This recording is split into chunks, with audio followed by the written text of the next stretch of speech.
Welcome, folks. Today we're going to be mixing a batch of sourdough that's about 18 kilograms. Well, I guess we don't need that lid. So, which is roughly about 40 pounds, just shy of.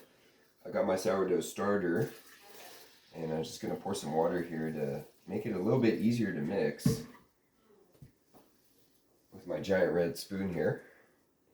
A lot of misinformation out there in regards to sourdough and what makes it work, what doesn't make it work. And oftentimes, the biggest issue I've found in myself, along with others who are having problems with making bread, is the dough doesn't rise right. And partially, that's how their sourdough starter is being managed.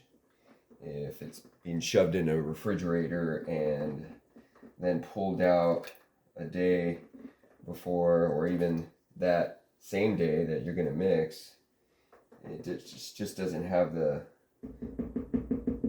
vitality to rise a batch of bread, in my experience, at least in a timely manner. So here we're going to just pour our sourdough starter. That's going to be much easier to incorporate now that it's all liquidy. You could add it dry, and I've done that before. It just takes more time to break it down and fully incorporate it into the mix. And really the first step here is to have a successful mix.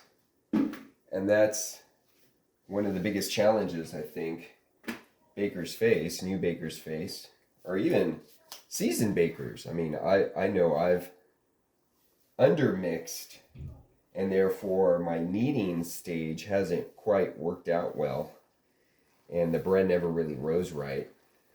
So I'm going to show you by mixing this big batch here, because if I could do it with a 40-pound batch, you can definitely do it with a 1 to 2 or 3-pound batch.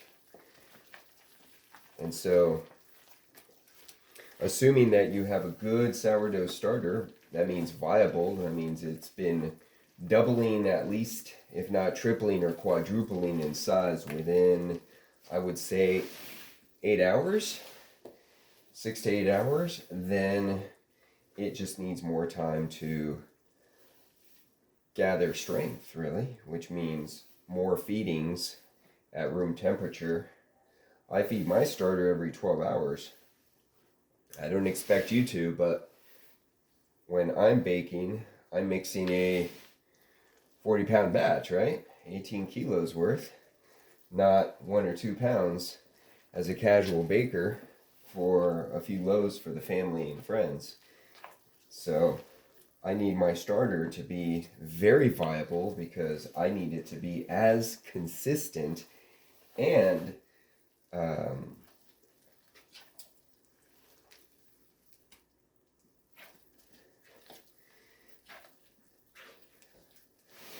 what's the word?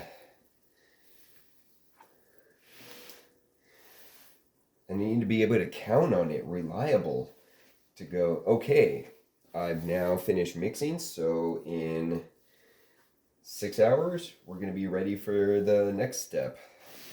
And if my starter is at all weak or sluggish, I can't count on it. And therefore, it becomes a train wreck at that point. When you're trying to have multiple batches like this, all bake in a timely manner.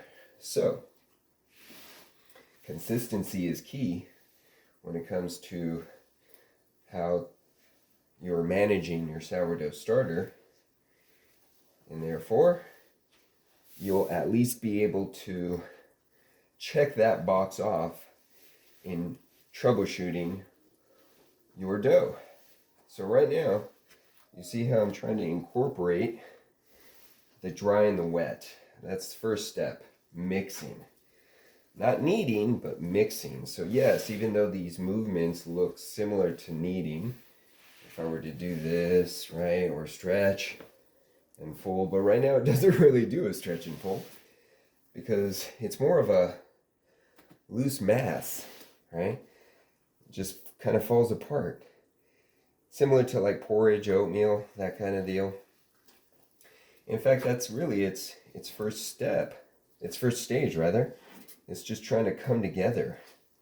But first, before that happens, before the gluten starts to be able to be aligned and trained through kneading and stretching and folding, you have to incorporate all the wet and the dry. So that's really the goal of our mixing stage. So you see, I've got flour collecting in the corners here, but it also likes to collect in the very center. So I always normally have a reservoir here of dry flour that I just scrape off, right? Because this is all wet. So I use the back part of my hand to collect that dry material. Hopefully you can see that if I perhaps tip that a little, right? You want to get that center and continue on. Now, do not be tempted to add water just yet. Okay, you want to ensure that all of the moisture that you already added has been absorbed, because you see I've got a quite wet mass here, but then I have a dry powdery mass here.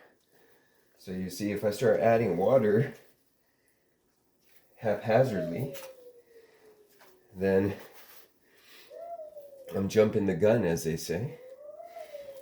And so we want to take our time and make sure that all that water is absorbed. So now I'm going to show you a couple of techniques, right? The first one, I was just basically just doing this, right? Kind of mixing it with my hands. And so be it, but when you're dealing with this big of a blob of dough, just like my Kung Fu instructor says, or teaches,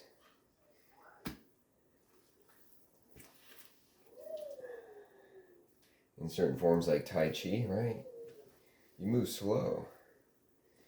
And I found that in dough, it also works because it gives the dough time to react and move with you versus against you. So initially, yeah, you can move quick, but once you're at a certain stage, it's no longer like falling apart porridge, right? You're starting to develop some stickiness, some elasticity to it. You see that? It's not just totally tearing apart like it was in the beginning. So at that point, I move to more of a slower, longer stroke, like so.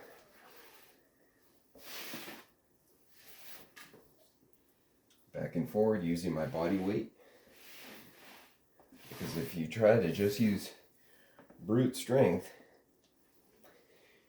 you end up sweating into the dough, which you don't want. And it becomes a little too needless of a workout. Best to save that energy for other things. So you see, now I'm starting to develop a little bit more elasticity. And this is something that I'm not sure if a mechanical mixer can do. Meaning, move with the dough, right? It just kind of forces the dough into submission, which I guess it has its merits when you're dealing with massive amounts of dough for commercial purposes. But there's something intimate going on when you can move with your dough, get to feel it, get to experience it, versus just allowing a machine to do it for you. I think a little bit is lost in that respect, but that's just my opinion. Now, you see I've got a bunch of dough stuck on the side walls there. Yeah, can you see that okay? So now, all along with my gloves. So I'm going to just kind of take a moment now and clean this off. And it also allows the dough itself to rest a little from being moved around, so it can find its new equilibrium until we start again. So now we scrape as much as we possibly can. And I'm going to bring my scraper tool, work that dough off the sides. You don't want to use a metal one for this, as obviously it'll scratch up and gouge, and you don't want gouge marks in your containers. So I'm just going to scrape out as much as I can. Not really stressing over every last bit, because I'm going to show you how to get rid of all that later. But for now, we just want to get all those big chunks out. And look for the dry spots underneath, because it will hide. See that? Big chunkies. Now, if those don't get mixed properly, you'll end up having dry chunks in your dough. And nobody wants that. And you can tell, because as you're handling the dough, you'll find like a big blob of not quite hydrated dough, which I've done so in the past. That's why I know. So I'm just going to take that dough and sprinkle it. Sprinkle it. Get that excess.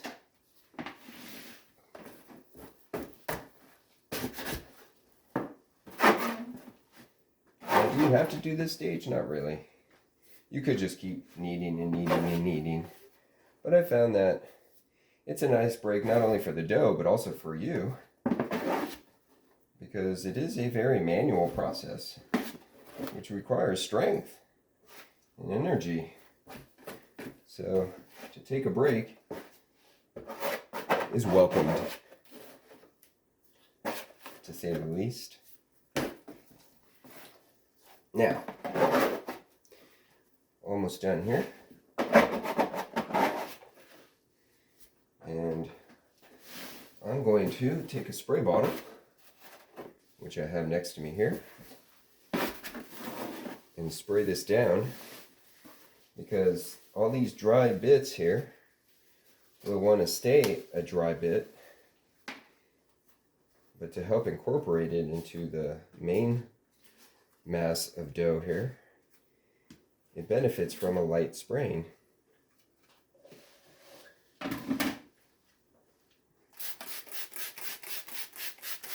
And that's it. Now I'll also spray the bottom,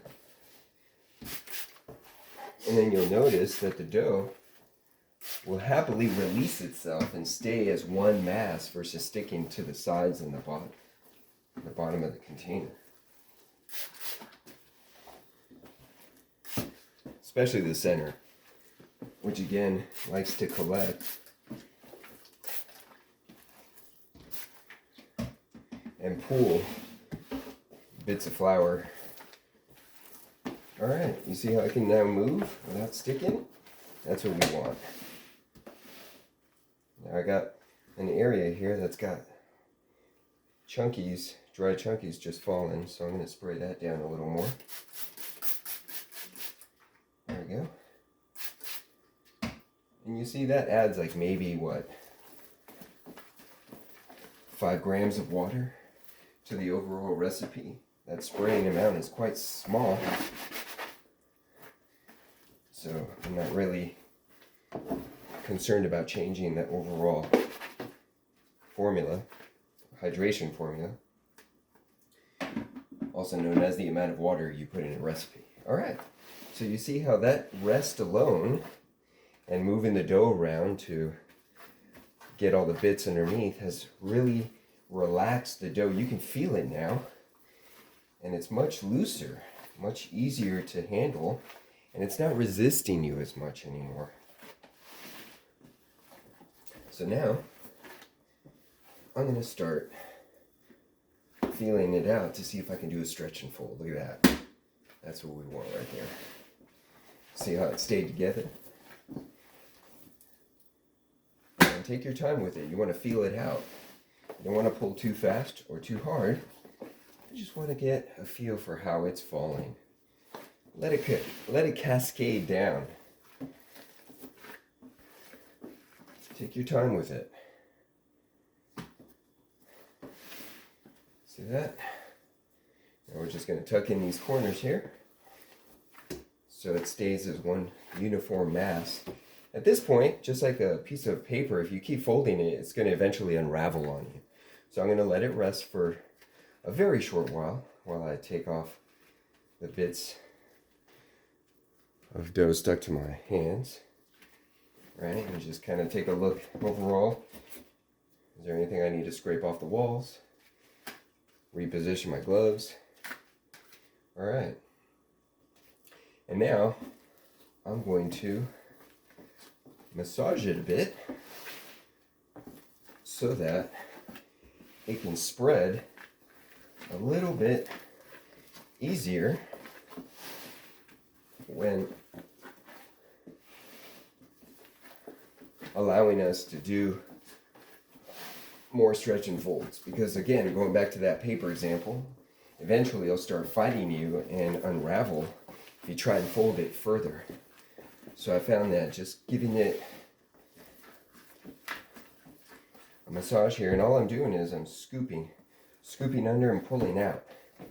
Scooping under and pulling out. And you see now, it's filled up the container a whole lot better. You can see that. Yeah. And so now I'm going to do a few more stretch and folds. So at this point, I would consider this kneading the dough, because mixing is now completed, right? There's no more bits of dry flour, so we're good there. So now I'm kneading the dough, which helps align the gluten structure, which if you can imagine, say, I think a previous baker had put it best, it's like a bag of rubber bands that are randomly thrown in, versus taking each rubber band and aligning it so that you create one giant rubber band. And so that's what we're doing here. We're kneading it so that it creates wonderful elasticity for us. You see that? See how bouncy it is? That's what we want.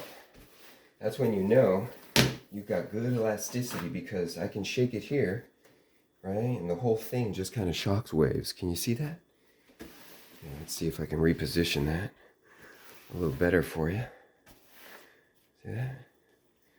I'm over here in this far corner, but you can see the ripples there. See that? That's when you know your dough has good elasticity. So at this point we can stop, but I will take one last time to scrape off any excess on the walls, allowing again the dough to relax for a minute.